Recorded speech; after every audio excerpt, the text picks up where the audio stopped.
നമുക്കൊരു പണി തന്നതാ. തുടങ്ങിയാ ഇത് നല്ല മുളൊക്കെ നന്നായിട്ടുള്ള സ്ഥലമാണല്ലോ. അപ്പൊ ഇവിടെ ഒക്കെ നല്ല മുളങ്കാടുകളാ. ഇതിപ്പോ സത്യത്തിലേ ഈ യാത്രയില് നമ്മൾ ഇതുവരെ ആയിട്ടും മാൻകൂട്ടങ്ങളെ കണ്ടിട്ടില്ല. കണ്ടാ നമ്മളിവിടെ നിർത്തിയിട്ടില്ല. ഈ മെജോറിറ്റി ആളുകൾ ഇവിടെ കണ്ടിട്ടില്ല. ഈ ഒറ്റക്ക് കണ്ടു എന്ന് പറഞ്ഞാൽ വിശ്വാസയോഗ്യമല്ല. സാക്ഷിയാണോ? രണ്ടാൾ കണ്ട്, രണ്ടാൾ കണ്ടിട്ടില്ല. പിന്നെ അടുത്തത് നമുക്ക് നോക്കണം. പതിവായിട്ട് നമുക്ക് ഈ ബന്ദിപ്പൂര് മുതുമല ഈ ടൈഗർ റിസർവ് റോട്ടിലൂടെ പോകുമ്പോൾ ധാരാളം കാണുന്ന ഒരു സാധനം മാനാണ്. മാന്, കാട്ടുപോത്തിനെ കാണാറുണ്ട്. പിന്നെ ആന കൂട്ടങ്ങൾ കാണാൻ. കാരണം ഇവിടെ മുതുമല ഈ ആന പരിശീലന കേന്ദ്രം ഉള്ളത് കൊണ്ട് പിന്നെ അവിടുന്ന് ട്രക്കിങ്ങും അതൊക്കെ ഉള്ളതല്ലേ. പക്ഷെ ഒറ്റാനകളും ഇവിടെ ഉണ്ടാവാറുണ്ട്. ഇവിടെ സാധാരണ നമ്മൾ വാർത്തകളിലൊക്കെ ഈ ലോറി ചരക്കായിട്ടൊക്കെ വരുന്ന പച്ചക്കറിയൊക്കെ ആയിട്ട് പോകുന്ന അതിൽ നിന്ന് ആന അത് മുക്കിയെടുക്കുന്നതൊക്കെ ആണ്. നോക്ക് ആ മരത്തിന്റെ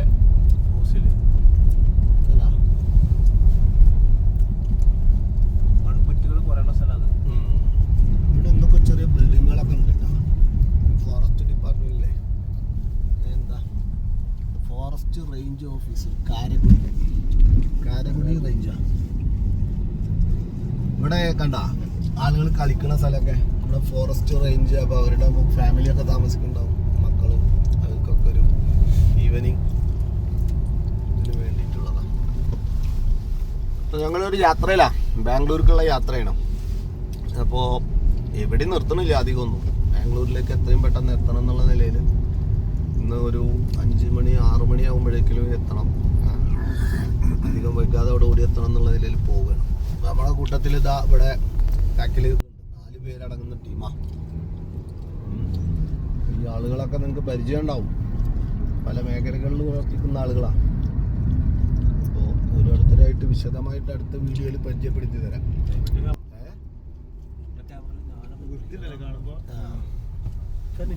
അതാ വരുന്ന ആ ബസ് ഒന്ന് ശ്രദ്ധിച്ചു നോക്ക്. അതിനൊരു പ്രത്യേകത ഉണ്ട്. എന്താണെന്നറിയോ? 6 ടയറുണ്ട്. അതാണ് അതിൻ്റെ ഒരു പ്രത്യേകതയായിട്ട് ഒരു മഹാൻ കണ്ടെത്തിയത്. സാധാരണ ഈ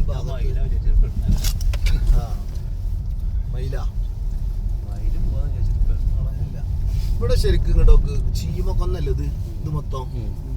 എന്ത് ഇവിടെ ഇങ്ങനെ ഇത് ഒരു ശരിയൊരു പടുമരല്ലേ ഇത്? ചീമക്കൊന്നല്ല ഈ 2 സൈഡിലുള്ള ഇവിടെ മൊത്തം ചീമക്കൊന്നാണ്. അങ്ങോട്ട് ഭാഗത്തൊക്കെ. ഇത് കർണാടകയുടെ വണ്ടി കേട്ടോ. 2 വണ്ടി ഇപ്പൊ പോയി. ഒന്ന് പച്ച, ഒന്ന് ചുവപ്പ്, ഒന്ന് തമിഴ്നാട്ടിന്റെ വണ്ടിയായിരുന്നു. ഇത് കർണാടകയുടെ. ഇത് നമുക്ക് കുരങ്ങുകൾ എന്തെങ്കിലുമൊക്കെ കാണാനാ. നമുക്ക് പച്ചനെ കാണാല്ലേ ഇവിടെ? ഒന്നുമില്ലേ, എല്ലാം ചോറിനാൻ പോയിക്കോന്നു. എല്ലാരും കുടുംബസമേതം എവിടെ യാത്ര പോയിരിക്കുക. ശരിക്ക് ഇവിടുത്തെ അടിക്കാടൊക്കെ നല്ല വെട്ടി വൃത്തിയാക്കി ഇട്ടിട്ടുണ്ട് അല്ലേ? അങ്ങനെ ചെറിയ ചെറിയ കൂട്ടങ്ങളാക്കി ഇട്ട് വെട്ടിയിട്ട് ട്രിം ചെയ്തിട്ട്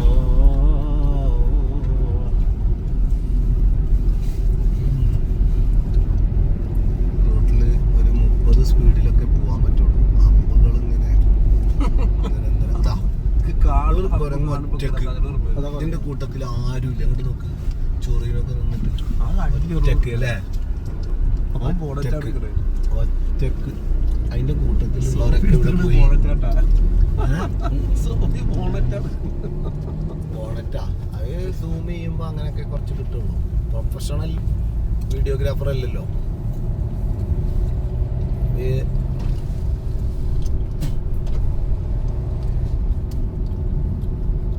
ടൈഗർ, ആനയുടെ ചൂര്. ആനച്ചൂരുണ്ടാ? Don't feed animals. ഇവിടുത്തെ മരങ്ങളൊക്കെ നോക്കും. ഒരു മരം ഇത് ഞങ്ങള് പണ്ട് ഈ മുത്തങ്ങയിലും ബീച്ചിലും പറമ്പിക്കുളം ഇവിടൊക്കെ ക്യാമ്പിന് പോകും. Natural camp. അവിടുന്ന് വരുന്ന അവിടുന്ന് നമ്മൾക്ക് ഗ്ലാസ് ഒക്കെ ഉണ്ടാവും.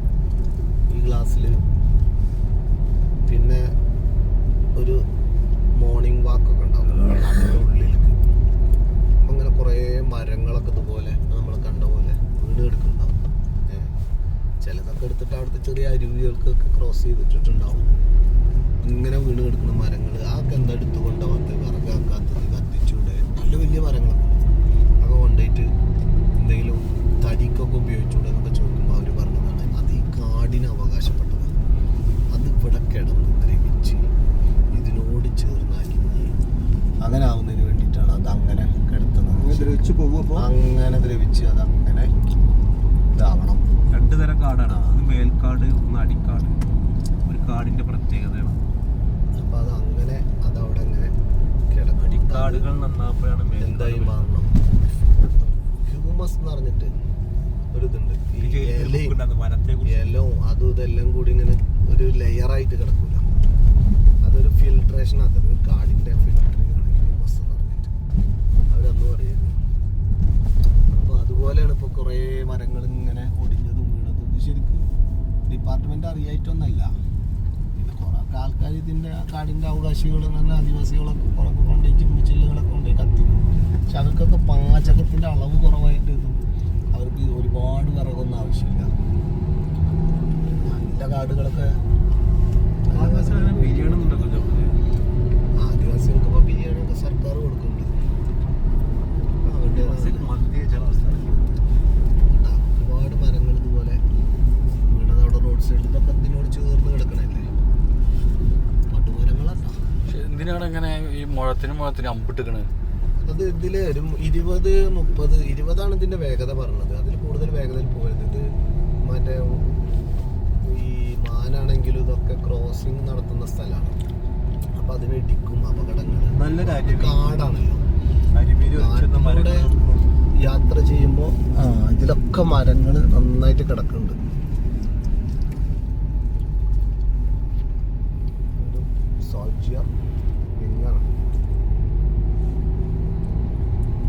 നമ്മുടെ ഇന്നോടെ സെയിം കളറാ അല്ലേ? എന്റെ വണ്ടിയല്ല, നമ്മുടെ വണ്ടിയൊക്കെ കയ്യിൽ നിന്ന് പോയില്ല. നാട്ടുകാരനാണുള്ളത്. അപ്പൊ നമ്മള് മുതുമല എന്താണ് എലഫന്റ് ട്രെയിനിങ് സെന്ററിൽ എത്താണ്.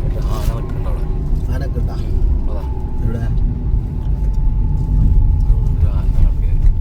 ഞാൻ കാണുന്നില്ലല്ലോ.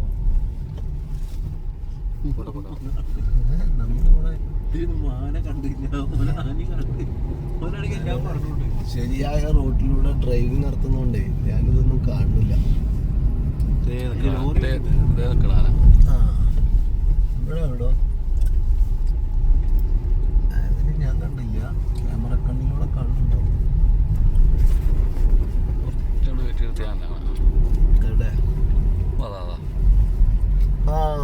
അവിടെ ഒരു ആന നിൽക്കുന്നുണ്ട്. മറ്റേ ആനയാണ്, കുങ്കിയാനാണോ? കുങ്കിയാന. ഇവിടെ നിൽക്കുന്ന ആനകളൊന്നും കാട്ടാനകളല്ല. നാട്ടാനകളല്ല, നാട്ടാനകളും അല്ല. കാട്ടാനകളെ നാട്ടാനകളാക്കി മാറ്റുന്നതിന് വേണ്ടിയിട്ടുള്ള ഇന്റർമീഡിയറ്റ് ആയിട്ട് നിൽക്കണ ആനകളാ. ഇതാണ് നമ്മൾ പണ്ട് പ്രസിദ്ധമായ മസിനഗുഡി വഴി ഊട്ടി എന്ന് പറഞ്ഞില്ലേ? ഇവിടുന്ന് ഇങ്ങനെ റൈറ്റിൽ തിരിഞ്ഞാൽ മസിനഗുഡി എത്തും. അവിടുന്ന് നമുക്ക് എന്ത് ചെയ്യാം?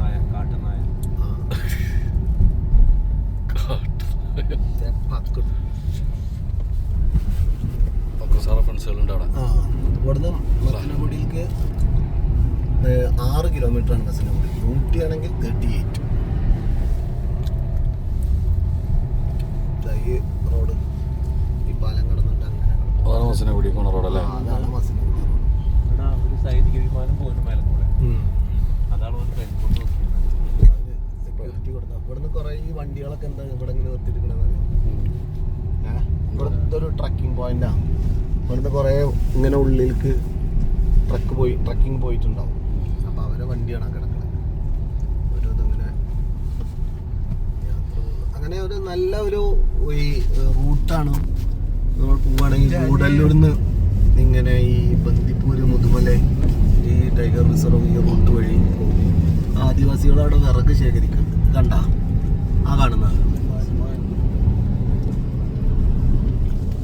അപ്പൊ അങ്ങനെ ഒരിക്കലെങ്കിലും എന്ത് ചെയ്യണം, നല്ലൊരു പക്ഷി ഇതിലൂടെ ഒരു യാത്ര നടത്തണം. അടിപൊളി ഒരു പക്ഷി. ബാക്കി നമുക്ക് അടുത്ത വീഡിയോയിലൂടെ പക്ഷി എന്ത് ചെയ്യാം.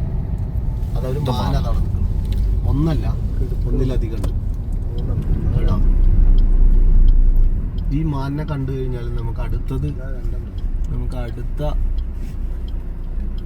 വിശേഷങ്ങള് ഓക്കെ. മാന് വിളിയായിട്ട് അത് നിങ്ങൾ മലയാളത്തിൽ വിളിച്ചതുകൊണ്ടാ, തമിഴിലോ കന്നഡയിലോ വിളിക്കണം. അപ്പൊ ഓക്കെ, അപ്പൊ നമുക്ക് അടുത്ത വീഡിയോയിലൂടെ ബാക്കി വിശേഷങ്ങൾ പങ്കുവെക്കാം. ഓക്കെ. ഓക്കെ.